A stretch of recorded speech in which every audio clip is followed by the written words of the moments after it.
Ready for the holiday? Meeting to order, stand for the pledge of allegiance. Pledge allegiance to the flag of the United States of America and to the republic for which it stands, one nation, under God, indivisible, with liberty and justice for all. You're an idiot. You guys just quit pausing. There she is. Roll call, please. You're here. Councilmember Justin. Is here. Councilmember Lawson. Councilmember Whitten. I'm here. Councilmember Bozick. Here. Councilmember Rivas. Here. Councilmember Conover. Here. Councilmember Graham. Here. Commissioner Good. Here. Commissioner Blaney. Here. Commissioner Biggs. Advisory member Mark Rusty. Here. And Matt Vesely. Here. Okay, very good. Welcome to the foundation meeting this evening for our quarterly meeting and report from Capital City. So we'll get right into that if you would. Okay, thank you. Good evening, everyone. Thank you for having me here today. My name's Amanda Black. I'm with Capital Cities. We serve as your co-fiduciary on these assets and your investment advisor. Do we want to pull it up on the screen or? I'll start out just giving some kind of housekeeping information. I'm going to first cover, for those of you who have a book, it's literally just inside, behind the cover page, it says considerations and observations. And this is the September 30 report that I'm covering. Several things that are on our agenda, but they're mostly just informational items today that I want to run through. So the first is the investment policy statement. As you all know, this group has adopted an investment policy statement that governs all of the investments in the full program surrounding this portfolio. On an annual basis, Capital Cities reviews that investment policy statement to make sure that it still is reflecting kind of best practices and industry standards. We also update the information in the appendix of the investment policy statement. So just for your reference, in your back pocket of your folder, we have the investment policy statement. There's a clean version, and then there is a red line version that shows you the updates that we've made. All of the updates that we made this year are simply just kind of housekeeping items, like we updated the market value, we made sure the committee members' names were correct, things like that. So this actually does not require a vote or any signatures or anything like that because we've not actually amended the body of the document. But just know that that's there for your reference. You all can take a look at that at your leisure and just let us know if there are any other changes that you'd like us to make. But it's a pretty straightforward process this year. The next thing down is one of your investment managers. It's Diamond Hill SMID, and when I say SMID, I mean small mid-cap equity. So this is one of your active equity funds, your domestic equity funds, and we are changing the stoplight for this fund to yellow, and I'll point that out here in a second, but I just want to explain it here because it's the first time you've ever seen us change a stoplight. So first and foremost, I want to point out that this fund has actually averaged an 11% annual return for the foundation, so it has performed well for Porter County. With that said, like I mentioned earlier, we use an investment policy statement to govern everything we do. Part of that policy says that when a fund's longer-term performance starts to rank below its peers, we will do additional due diligence. So the fund actually has short-term underperformance, but that's over a 3-year period. You've not had that fund for that long. The fund has performed well for you, but Capital Cities is doing additional due diligence on this fund per your policy, but we're not concerned about what it has done for your portfolio. So I know that's a little different. So you'll see that stoplight change in a second. And just to give just a tiny bit more information, this fund is a value-oriented fund. And what that means is it's not investing in the go-go growth stocks like Google and Amazon and Netflix. And as you know, up until kind of recently, those were the stocks that were doing so well. So this fund has trailed its peers over the last 3 years. There's a reason we have funds like that in your portfolio, more for times like this that we're seeing here more recently. The next one is actually a very similar story. This is the Carillon Reams fixed income portfolio. Since inception into your portfolio, this fund has been right in line with its benchmark. So once again, here's another situation where the fund has done fine for Porter County, but if you look at its 5-year numbers, it has trailed its peers.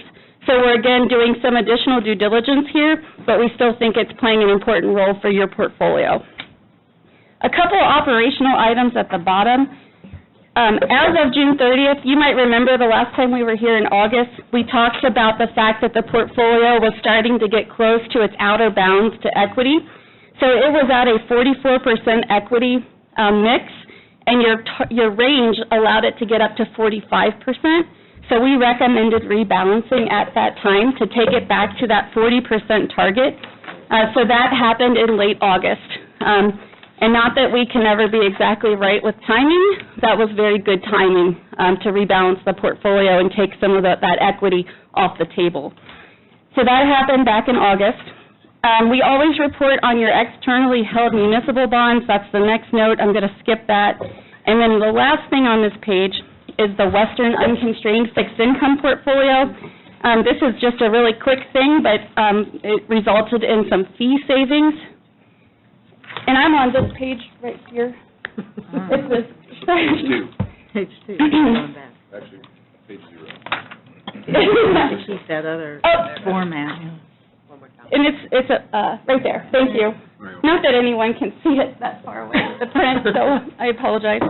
The Western Unconstrained Fund, as you know, part of our fiduciary duties are to help you save on fees. So whenever we can, we try to move you into share classes that are cheaper as they become available. So the Western Fund basically introduced a new share class. We pushed your custodian, which is Schwab, to offer that share class to you. After some back and forth, we were able to get that on their platform, and we helped facilitate a move from one share class to the other. It's the exact same fund. The only difference is it's cheaper by 9 basis points. And I know 9 basis points is not a lot, but that still results in about $8,500 a year in savings. So let's cover performance now. I'm going to turn to the official page 1, which says market overview at the top. And as you all know, this report is as of the third quarter. So it's the quarter ending September 30th. So on page 1, this is where we just give you a brief overview of what was happening in the markets for the third quarter and for the last year ending September 30th. I want to keep this brief because a lot has happened in the market since then, but still this is helpful to explain kind of where we were at the end of the third quarter. So during that time frame, corporate fundamentals were strong, jobs were strong, growth was strong. Really, the economy was firing on all cylinders, and it meant great returns across the stock market. You can see that with the blue bars. Those are returns across various styles of equity over the third quarter. Really, the best place to be was large cap growth. Those are those names I mentioned, all those information technology names, whereas non-dollar stocks performed worse at the very far right of the page. So developed international was only up 1%. Emerging markets were actually down. But still a really great quarter for domestic stocks as well as a great 12-month period. At the bottom, we show you the fixed income market returns, and it was really more mixed. Because the Fed continued to raise interest rates, that resulted in lower returns within the broad fixed income market. Really, the only place to find return was in cash, as well as your riskier styles like high yield or junk bonds. So really tough market for fixed income over the quarter and the year. So now looking at page 2, we show you the summary of your portfolio, again ending September 30th. At the top, we always start with the asset allocation, which is the mix between stocks and bonds. You ended September 30th at exactly 40% equity, 60% bonds, which is exactly in line with your strategic target in your policy. Your market value at the end of the quarter was $158.8 million, and your return for the quarter was 2.1%, bringing your last 12-month return to 5.1%. At the bottom, you see the stoplight grid. I talked about those two managers. It's the first time we've ever changed the stoplight. You can tell that they've changed because we put a white background around those squares. Next quarter, you'll just see a gray background. Again, we're not concerned about those managers at all. A yellow is kind of the slightest change we could make It's, really not concerning, but I did want to point that out to you. If you would, please turn to page 4. I just want to kind of bring you up to speed on how you ended, again, September 30th, going back over a longer period. And this is page 4, kind of in the middle of the page. Perfect. So if you look there in the middle, you can see I told you had a return of 2.1% for the quarter. Year-to-date, 2.5%, 5% for the 12-month period, and then since inception, an average annual return of 7.26%. We show that against 2 different benchmarks.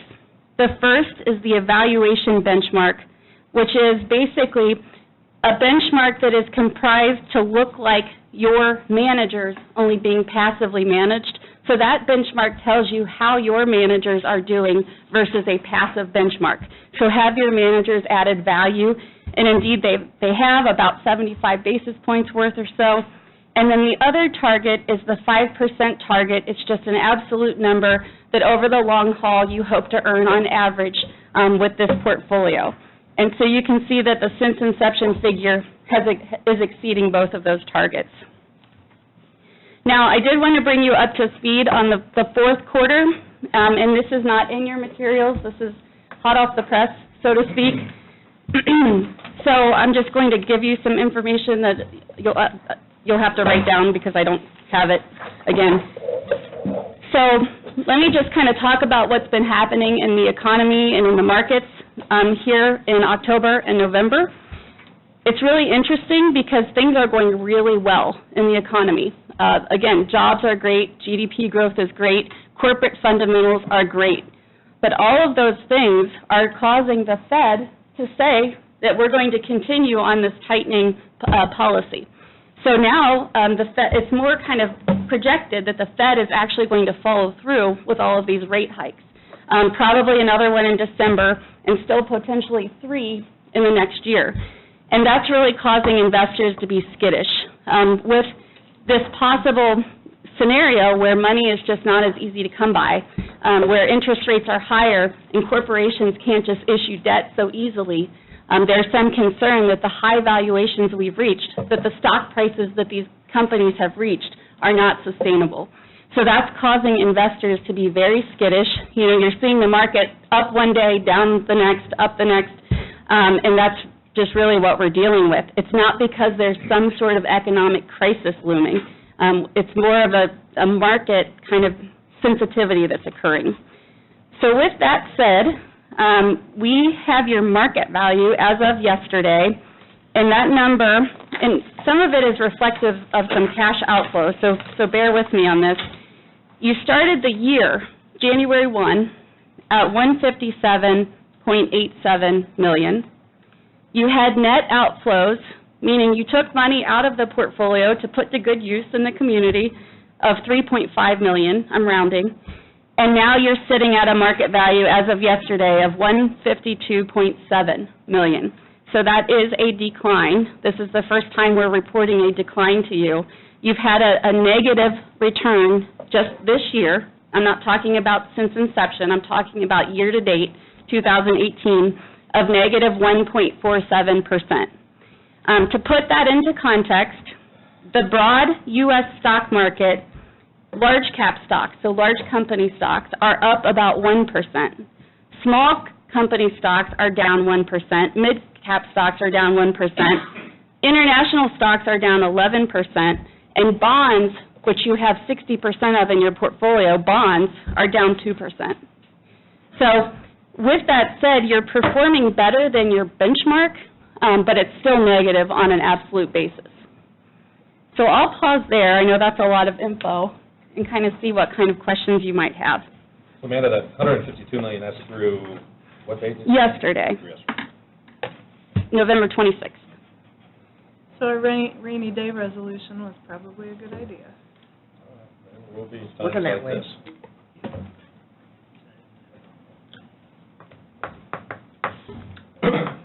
But to be clear, that $152 million number that Mike just pinpointed, that is also after our distribution into our holding account. So So that's not all representative of a market loss. Right, We've only depleted, or we've only taken 3.5. this year, This year. on a net basis. Okay. There have been inflows where some of those muni bonds, as they've matured outside of the portfolio, they turn to cash, then the cash comes into the portfolio. So on a net basis, there's been an outflow of 3.5.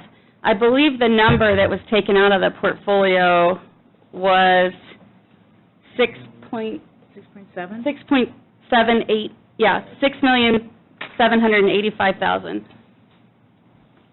And so that's a good point. So that's money that you're actively taking out, which is no longer subject to any market gains or losses. In this case, a positive with losses this year. And again, that number, the negative 1.5%, is 2018 year-to-date as of yesterday. I could be reporting something completely different on 12/31. We're just, we can't predict what will happen. And that is also, your since inception number, I don't have that.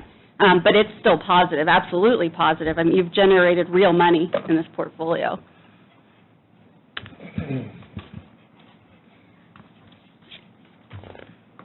And that's, perhaps something worth looking at on page 6. As of September 30th, just that bottom number, the portfolio was showing an investment gain of almost $26 million. So it would take a lot more than a negative 1.5% return for a short period to cut into that. But still, we just wanted to be completely straightforward with you and kind of tell you what's happening in the market, because it feels kind of wrong to talk about September 30th being so rosy when we all know, I look at my own 401k, we all know what's going on here in the fourth quarter.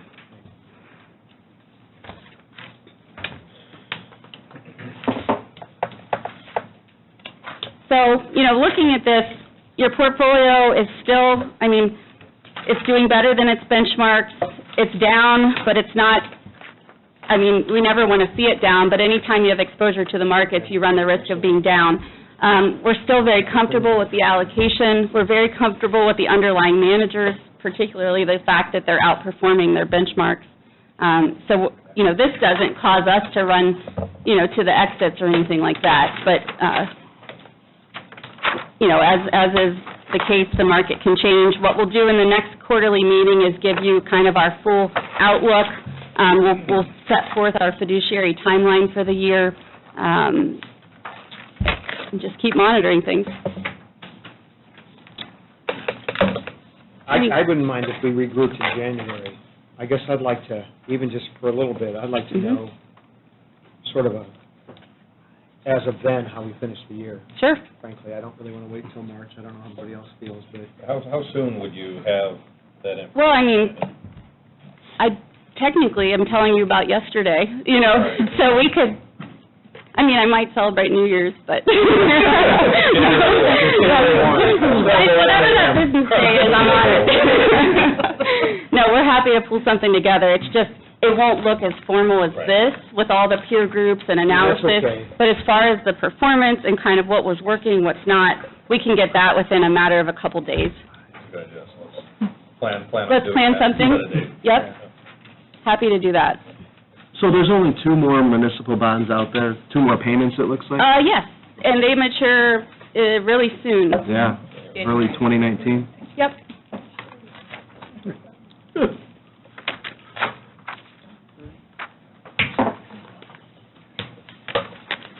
And would that be a call or a public meeting?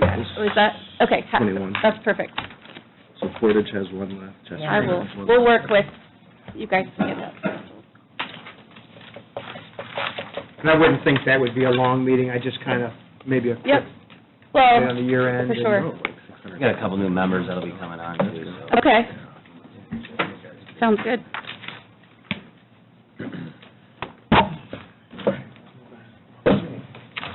You want to set a date now, or Mike, you'll work with us? Set a date? You send, with a couple of new folks and all that, we can circulate a few dates that might work, and then work with Amanda to finalize it. Okay. They're both here. Yeah, Bob's in the back. Send us right there.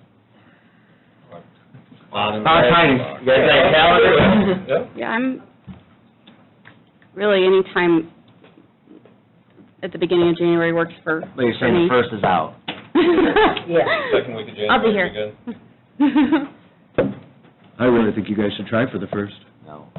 No. I want to try out that hockey rink. You see where I'm coming from, Amy? I can't. I just can't do the second Tuesday, other than that, I'm fine. Let's say the 15th? Yeah. That's January perfect. 15th, Amanda? Yeah, that's great. January 15th? Greg? Bob? Yeah, that'd be fine. January 15th? What is that, Tuesday? Mhm. Bob, 15th? He's in. January 15th for the next foundation meeting, does that work? Same time? Bob's coming in at the top of his game. Thank you. Anything else I can help answer or discuss? So you said you made a few tweaks to the investment policy statement, Yep. as you said? Do you have, Yep, so there, I don't, You're gonna need to read There's a red line. what's that? You put all the foundation members on it now, we've got 2 new ones Yep. starting January 1. Yep, I will, well, I'll connect with Joy and we'll make sure that's so it's just updated. the red line changes, right? Yep. Is that it? Okay. What's that, Bob? Disregard the man at the back. So there's a clean copy and then the red line, and it's really all just little things, like, you remember back early in the year, we switched out one of the funds for the Schwab fund because it was cheaper versus the Vanguard, like little things like that. But I'll get the updated numbers, thank you for that, and we'll send an electronic version of this. There's a clean copy and there's a red line copy that shows that. Okay, great, thank you very much. That's all you have, Amanda? That's it. Matt, Mark, any specific questions or anything you'd like to ask? Very good. Okay. Awesome. Thank you all. I Yeah, thank appreciate you your very time. much. Thank you. Okay, and this, any other matter that might properly come before the board, first of all, attorney's report. Looking good. We have nothing. Okay. Shocking. Any other matter? Have a good day. Go, Jared. From a fellow attorney. Money well spent. Motion. Any- Second. All those in favor signify by saying aye. Aye. Aye. Meeting is adjourned.